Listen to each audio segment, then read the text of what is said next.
Hey there, folks! It's June 27, 2025, and we're just 1 week away from the big July 4th deadline when Congress hopes to pass President Trump's one big, beautiful bill. This massive piece of legislation has been making waves, especially for its promise of no taxes on tips and overtime pay. Sounds like a dream come true for hardworking Americans, right?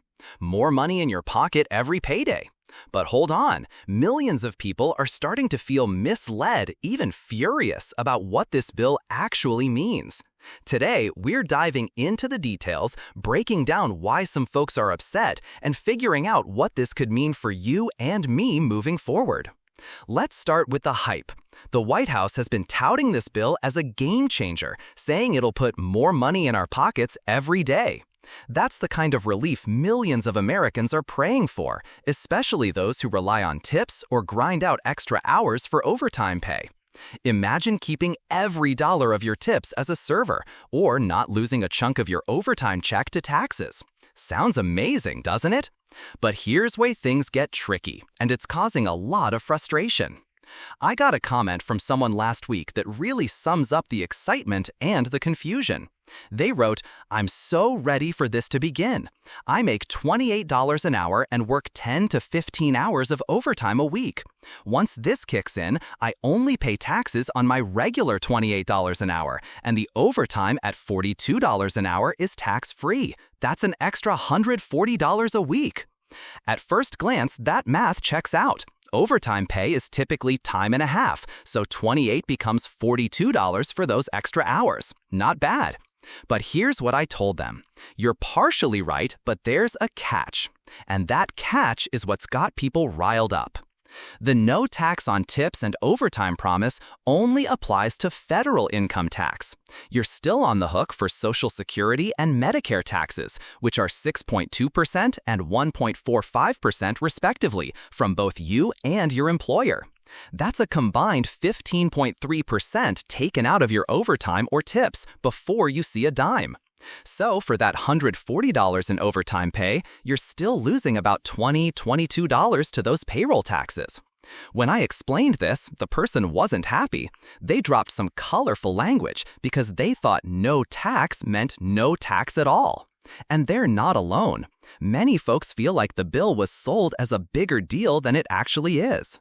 The truth is, this bill hasn't even passed yet. It cleared the House on May 22, 2025 by a razor-thin 217 to 215 vote, but it still needs Senate approval and Trump's signature. Until that happens, we don't know the final details. What we do know is that the current plan exempts tips and overtime from federal income tax through 2028. But Social Security and Medicare taxes, also known as FICA taxes, stay in place. That's a significant chunk of change, and it's not going away. For someone like our $28 an hour worker, the relief is real, but not as massive as they hoped. Instead of an extra $140 a week, it's more like $118 after FICA taxes. Still nice, but not the windfall they expected. Now, let's talk about the tipped workers, because there's another layer of controversy brewing. Some restaurants and servers are actually opposing this no tax on tips idea.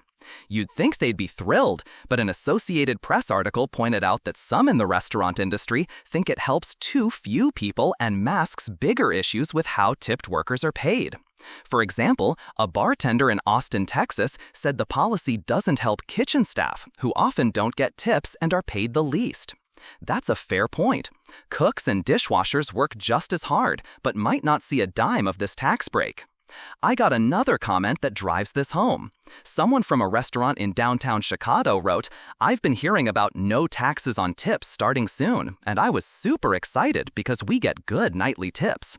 But my manager told the kitchen staff they'll get a raise when this goes into effect, and only wait staff will get tips. They say it's to avoid making customers feel pressured to tip. I've been in the industry long enough to know this sounds like they'll pay waitstaff less, relying on tips to make up the difference." This person didn't say if they were kitchen staff or a server, but the concern is clear. Restaurants might use this tax break as an excuse to cut base wages for tipped workers. That's a real worry. If tips are tax-free, at least for income tax, employers might think, hey, they're keeping more of their tips, so we can pay them less up front. It's happened before. Restaurants have been known to skimp on wages because tips supposedly make up for it. The fear is that this policy could make that worse, leaving servers and bartenders with less predictable income. Plus, about 40% of tipped workers earn so little they don't pay federal income tax anyway, so this break wouldn't help them much. For higher-earning tipped workers, like those making $60,000 a year, the tax break could be a bigger deal, but it's not the lifeline for low-wage workers it's been sold as. There's also confusion about how this tax break will work. One possibility is that you'll still pay income tax on tips and overtime upfront, but get a refund when you file your taxes. Another is that the income tax is simply not withheld from those earnings at all. Either way, you're still paying Social Security and Medicare taxes, and that's where the disconnect lies. People heard no tax and thought it meant all taxes, not just income tax. This misunderstanding is fueling a lot of the anger out there. I was talking to a friend in construction who pays his workers overtime, and he was excited about this bill. But I warned him, if you don't withhold FICA taxes on overtime pay, thinking it's all tax-free, the IRS could come knocking next year saying, you owe us. That's a headache nobody wants. The Tax Foundation estimates this policy could cost the government $40 billion for tips and $124 billion through 2028. So the IRS will be watching closely to ensure those payroll taxes are paid. So, is this no tax on tips and overtime plan a good move? It's a mixed bag. For workers who earn significant tips or overtime, it's a nice boost, maybe $1,400 to $1,750 a year, according to the White House. But it's not the full relief people expected, and it could lead to employers gaming the system by cutting wages or restructuring pay. Plus, it's temporary, expiring in 2028, which means we might be fighting over this again just as Trump's term ends. What do you think? Is this a solid win for workers, or are businesses going to take advantage? Drop your thoughts below and let's keep the conversation going. Thanks for sticking with me, and I'll catch you in the next one.